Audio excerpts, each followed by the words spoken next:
Hey guys, so here we are. It's Thursday night. Apologize about getting. I think I got the days kind of messed up yesterday, but it's Thursday night, and what I want to do is move beyond what we did in class today and take us up through the Missouri Compromise and set up the election of 1824, which we'll do in class tomorrow.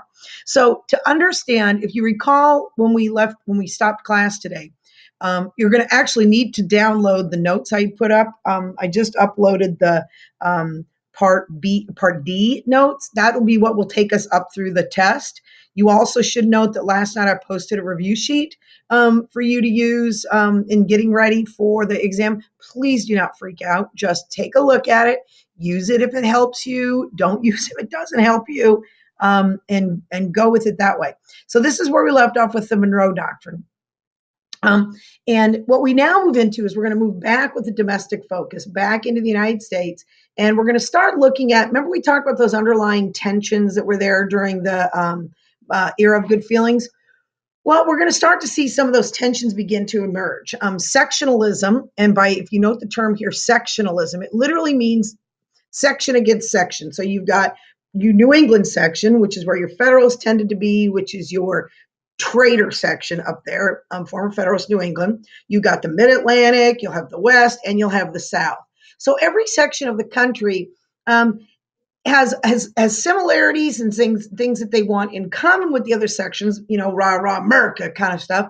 But you also have them having different economic needs, different interests, and things that are going to be important for them to focus on specifically.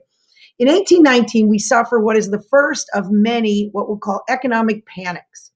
Now, panics are just like they sound, periods when the economy starts to tank a little bit, where the economy really starts to struggle a little bit.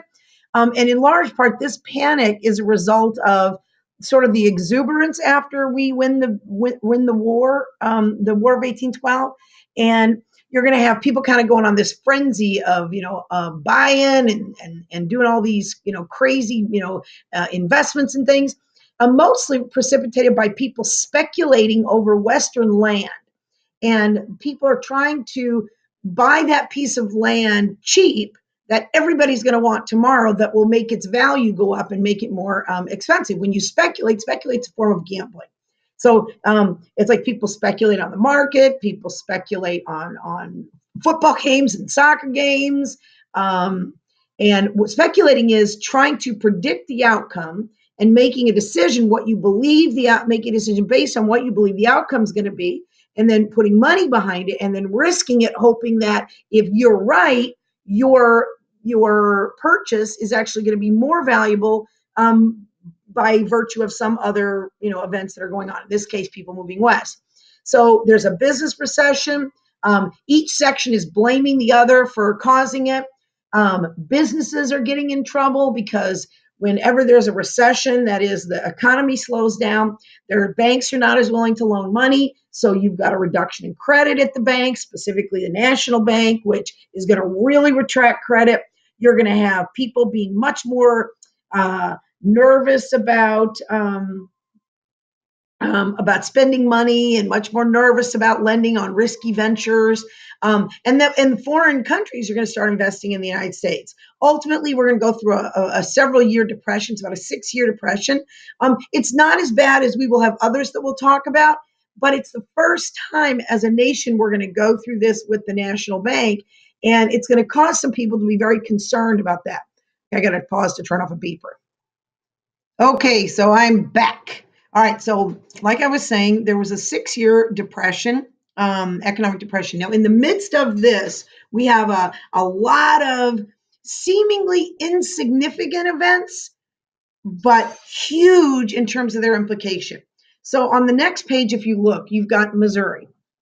Now, this is interesting that Missouri applies for statehood, and it's interesting for a couple of reasons. If you look at where Missouri is located, right here, Missouri is the first state from within the Louisiana Purchase. Now, you could argue that technically it's Louisiana. Okay, it's a good argument, but we're going to say in terms of we purchased it for that reason.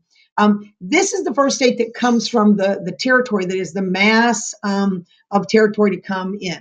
And when they apply to enter the Union, remember what's the requirement when a state comes in? It has to have at that point a population of 60,000. I hope you were right.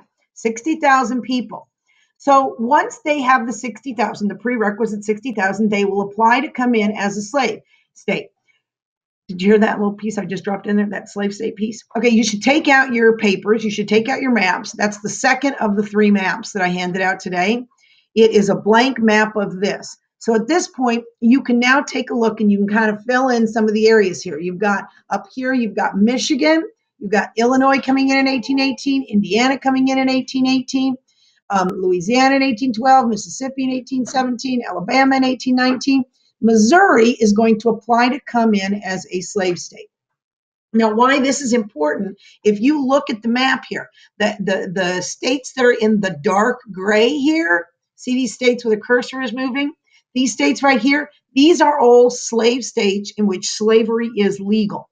If you go north of the slave states, from Illinois, Indiana, that light gray area there, those are states that are what we would call the free states, where slavery has been made illegal. When Missouri comes in and applies as a slave state, up to that point in time, there are 11 slave states and 11 non-slave states. That means that we're going to have an upset balance where we won't have an equal number of slave and free states. That matters in terms of the proportionality of the Senate, because every state gets 2 votes, remember, 2 senators. And that means that we would have a disproportionate number of states favoring one or the other. So this is a very unsettling thing for both the North and the South, because this idea that you could have a block of slave states or a block of free states voting either for or against slavery as a unit. And so we've got all this tension that erupts out of this, and people trying to figure out what to do. Like, we got to maintain the balance, but what do we do? And this is the first state from Louisiana. And technically, if you look here at the Northwest Territories, what was the rule that we passed with the Northwest Territories? If you think about it, there was a seemingly at the time insignificant little addition to the law that said the states that come from the Northwest Territories have to be free states. Well, that setting, some of us thought that was a precedent that any territories that then became states had to become free states. And the South was like, whoa, wait a minute. That was not part of the deal. So what ends up happening here is that we've got a situation where now we're starting to have regional fights over slavery. You know, are we pro-slavery? Are we anti-slavery? What are we going to do? And since conflict begins, if you look at the next page, in the midst of this, okay, well, actually, let me hold that off. Let me just think for a second how I want to do this. Yeah, in the midst of this, we've got a congressman from New York named Talmadge, who not only said that, you know, I guess I could be convinced, now this is a Northern congressman, I could be convinced to vote for Missouri coming in as a slave state, but he proposes adding an amendment to Missouri coming in that says, okay, Missouri, you can keep the slaves you have, but we're not going to allow you to bring any more slaves into the state of Missouri, and any children, slave children, will be freed when they reach the age of 25. This is a compromise, right? Here's a Northerner who's allowing for a Southern state or a slave state to come in. Somebody doesn't want it to come in, but it's, in a way, it's getting it for short-term slavery, because it means that the future of slavery in Missouri will be fairly limited. Well, the South freaks out because this is exactly what they expected. This shows that deep down, the North doesn't understand this institution of slavery, that the first chance they get, they're going to try to stop it. And it is just got to be done right here and now.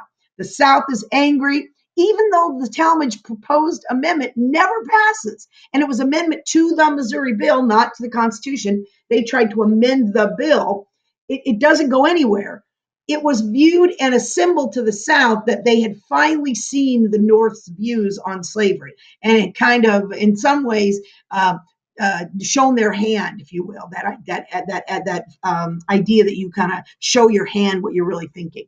In cards, you know, you hold your cards like this. So he says you showed your hand. It means you showed what you really had. Well, it means in this case, it showed what we were really thinking. So at this point, the word got regional conflict, and most of that regional conflict comes down to this idea that it's a fight between the North and the South. Enter a senator from Kentucky, Henry Clay. Now, Henry Clay is going to earn, because of this and several other things he will do that are very much in the compromise mode, he is going to figure out a compromise that will keep everybody happy. And his compromise is this. At the southern border of Missouri is the line of latitude 36 degrees 30. 36 degrees 30. So what he sets up is that we're going to allow Missouri to come in as a slave state. All the territory below 3630 in the Louisiana Purchase will be allowed to come in as a slave state. But everything north of the 3630 line, with the exception of Missouri, is going to be a free state. So Henry Clay is going to propose this with the idea of, okay, we've got that, but one more piece, he's going to add Maine as a free state. Okay, I know it's confusing, so we'll go back through it one more time. Okay, the Missouri Compromise was Missouri here comes in as a slave state. Maine comes in as a free state, keeping the slave-free balance, right? Now we're 12-12, okay? And then for future conflicts, so we don't have to have this fight every time, they drew a line at the southern border of Missouri, which is the latitude line 3630. That will be the dividing line between the area north of that, which will be free area. It's unoccupied and unorganized at this time. South of it will be slave. So this line of demarcation is 3630. Okay, this will basically end months of fighting. It will sort of earn Henry Clay a level of sort of superstar status because he's able to find a very difficult and challenging compromise at a very challenging time. And it kind of holds off, it stays what is this growing tension that is there between this emerging industrial North and this agrarian sort of slave supporting South. And what's going to happen is the two are going to really more and more start to separate as different places. Okay, if you just step back and look at the map, and you look at the map right here, the purple states are now the free states. The green states, okay, light purple is potential future free states. The green and light green are potential future slave states. What have we just done with the Missouri Compromise? We've drawn a line that will ultimately be the line of the Civil War. And it wasn't just that we know it's coming, so we see it. We had literally, by geographic delineation, this 3630 line, we have now divided the country between slave states and free states. There's a number of the famous senators and congressmen at the time, and even some of our former, founding fathers who just freaked out when they saw it. I mean, it's really stark on this map here. In a diary, Thomas Jefferson will describe hearing about this compromise, and he will use this phrase to describe it. When talking about slavery and what we're going to do about slavery in this country, he will say, "We have a wolf by the ears and can neither hold him safely nor let him go." So it's the idea that you've got this wolf that's like fighting, and you've got a hold of the ears, and if you let it go, it's going to turn back and bite you. But if you hold it the whole time you're holding it, it's biting you. So it's this terrible situation. We're in an absolute no-win situation.